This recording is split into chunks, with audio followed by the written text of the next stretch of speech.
राज्य में बढ़िला क्वारंटाइन अवधि प्रवासी क्वारंटाइन अवधि वृद्धि कर राज्य सरकार 14 दिन बदल 28 दिन रे क्वारंटाइन रे सरकारी संगरोध केन्द्र में 21 दिन रे 7 दिन घरे रे 28 दिनिया संगरोध नियम को कड़ाकड़ी पालन करने को अनुरोध कर राज्य सरकार कोविड-19 मुख्य मुखपात्र सुब्रत बागची।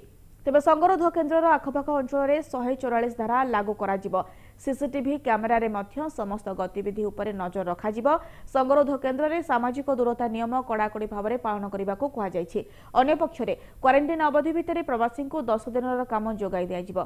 क्वारंटाइन सेंटर में बगीचा रंग काम आदि करें अंतेवासी एथिपाई दैनिक 150 टंका मजूरी देवे सरकार।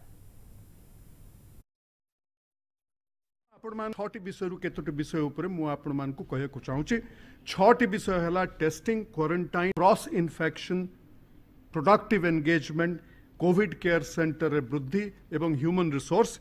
ओडिया रे कहू गले परीक्षा व्यवस्था, संगरोध किपरि भाव में आहरी भल भाव करा जाई परिबो, संगरोध भितर केमती संक्रमण न हबो, आ संगरोध रे थिबा बेले लोक माने किपरि सुंदर एवं फलप्रद